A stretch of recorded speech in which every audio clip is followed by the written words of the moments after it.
안녕하십니까. 24년도 새해가 밝았죠. 그래서 시간도 나고 해가지고 24년도 어떻게 될 것인가 한번 간략하게 한번 영상을 찍어볼까 합니다. 하여튼 24년 올해 용띠예죠. 새해 복 많이 받으시고 하시는 일 잘 되시길 바라며 특히 건강하시기 바랍니다. 하여튼 24년도 용띠인데 자 용처럼 이렇게 비상할 거냐? 비상할 거냐 아니면 하락할 거냐, 사실 혼조세가 나타날 가능성도 다분하죠. 다분합니다. 그래서 용처럼 비상할 수도 있고 용이 올라가다가 내려앉을 수 있죠. 자, 그런데 지금 24년 말 가장 큰 이슈가 되는 게 아무래도 PF 태형건설의 워크아웃 신청이었습니다. 근데 태형건설로만 끝이 날 것 같지가 않죠. 지금 뭐 GS, 신세계, 동부, 호반, 한신 등, 자, 그리고 자, 롯데도 그렇고 현대도 그렇고 자, PF 대출 잔액이 상당히 많다 하는 게 지금 언론에 나온 그런 내용이다, 그죠? 그래서 자기 자본 대비 PF 비율이 50% 이상이다. HDC, GS, KCC, 신세계. 아무래도 신세계가 좀 어렵겠죠. 대구 같은 경우에 신세계가 거의 그 채무 불이행 상태다. 이런 언론 기사도 나오니까.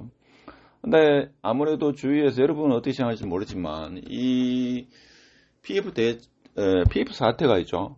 터져야지만.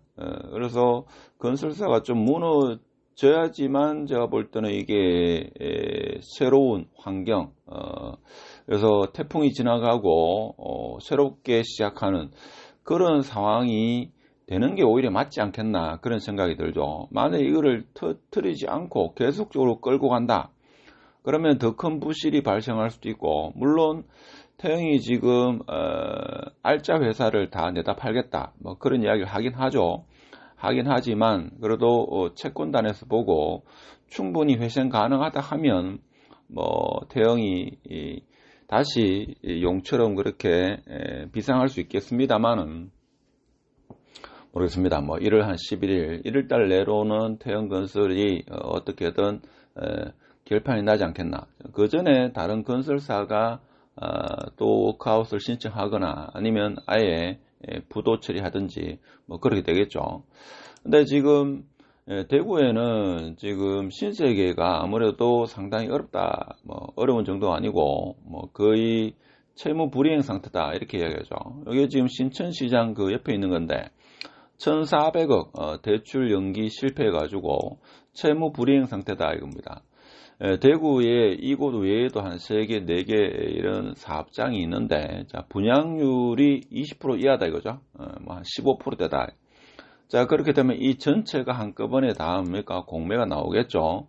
나오게 되면 다른 어떤 기업에서 이것을 헐값에 매수를 해가지고 할인 분양을 하든지 그런 식으로 기존에 미분양되는 게 분양이 되고 해야지만 대구 아파트가 회생하는 용처럼 이렇게 비상하는 그런 24년도가 되지 않겠는가. 그래서 이것을 계속적으로 지지부진하게 질질 끌게 되면 아무래도 대구 부동산은 상당히 어려운 시기를 맞이할 수 있다 하는 겁니다. 특히 24년도에는 특히 상반기에 좀 많고 지금 입주 물량도 2만 1000세대에서 후분양까지 합치면 2만 1000세대가 좀 넘는 그런 상황입니다.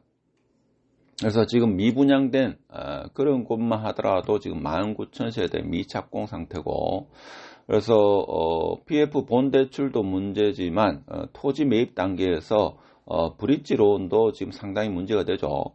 그래서 땅만 매입해놓고 건물은 아예 착공을 못하는 그런 단지가 상당히 많다 하는 겁니다. 그래서 그런 부분은 정부에서 이번에 정부의 역할이라든지 이것이 상당히 중요한데, 그래서 언제 이루어질지 모르는 답보 상태다 이거죠. 이거 어떻게 될지 모른다 이거죠. 자, 이것이 1년, 2년 이렇게 계속적으로 시간이 지연되면 상당히 어렵다 하는 겁니다.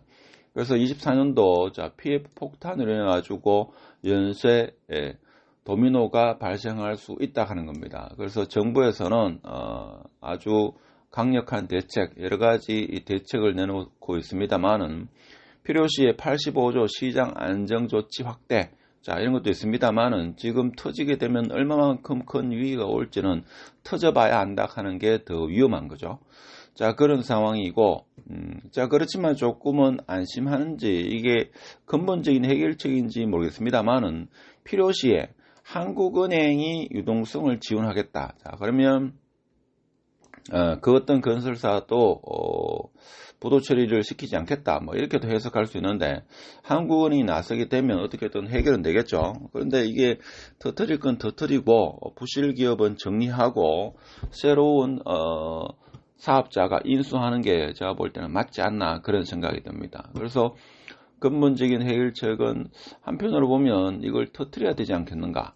터지고 나서 이제 정부가 부동산 완화 정책을 펼침으로 인해 가지고 미분양이라든지 할인 분양 해가지고 이 미분양이 소진되고 대구 부동산이 좀 활기를 찾는 그런 한 해가 됐으면 하는 게 솔직히 개인적인 희망사항이다 하는 겁니다. 그래서 지금 미분양 해소 방안, 제가 볼 때 해소 방안 같은 경우에죠. 이게 그대로 놔뒀을 경우에는 지역경제 침체에 엄청난 파급 효과. 제가 볼 때는 이게 여러 건설사가 터지게 되면 2008년도의 금융위기급의 어떤 위기가 오지 않겠는가. 그래서 이것을 터뜨리는 것은 터뜨려야 되고 부실 기업은 정리를 해야 되는 그게 오히려 바람직하지 않겠는가. 그런 생각이 들면서 부동산 규제도 완화하는 개인적인 생각입니다만은 이게 한두 개가 터지고 나면 정부에서 분명히 완화 정책을 펼 겁니다.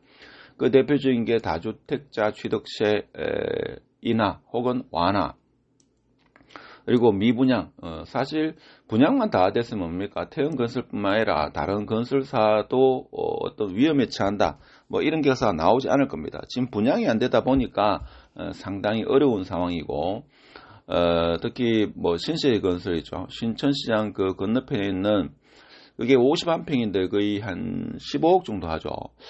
그 가격을 어떻게 그렇게 책정했는지 이해가 안 되는데 사실 15억 해가지고 그게 분양이 되겠습니까? 그렇죠. 제가 볼 때는 뭐 한 11, 2억 해도 10한 2억 정도 해도 분양이 될까 말까인데 15억 하니까 그걸 누가 분양받겠나? 어떻게 해서 그 가격이 나왔는지 제가 생각할 때 도저히 이해가 안 되는데 하여튼 제가 볼 때 할인 분양을 대폭 해가지고 분양을 해도 지금같이 이렇게 공포시장에서 과연 분양이 될지 의문스럽죠.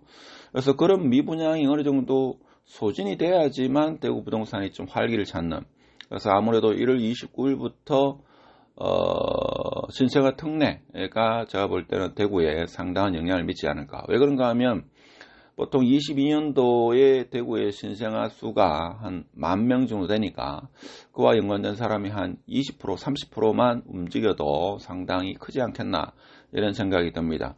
금리 인하는 뭐 사실 어떤 신문을 보니까 이 PF 대출의 가장 근본적인 해결책은 금리 인하다 이렇게 이야기합니다만은 이것은 뭐 한국은행이라든지 미국 금리도 영향을 미치니까 우리 마음대로 그렇게 금리 인하할 수 있는 게 아니고 정부 정책이 나오면 요 두 개가 나오지 않겠나 저는 개인적으로 그렇게 생각을 합니다.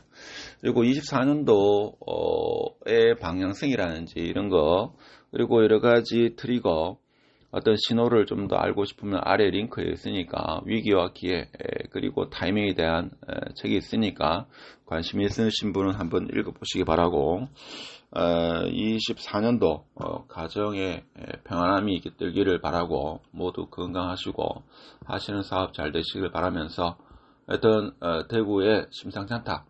전국적으로 마찬가지다. 그래서 이 태형건설이 마무리되기 전에 다른 건설사가 충분히 PF로 또 문제가 될 수 있다. 그래서 소심의 입장에서는 사실 이렇게 되면 뭡니까? 금융권에서 대출을 억제하기 때문에 변동금리를 하신 분은 금리가 더 올라갈 수도 있지 않겠는가. 그래서 대출 받기가 더 어려워지는 그런 상황이 충분히 생길 수도 있다 하는 겁니다. 그래서 24년도 혼돈의 한 해가 되지 않겠나. 자, 이런 말씀을 드리면서 오늘 영상은 마치도록 하겠습니다. 감사합니다.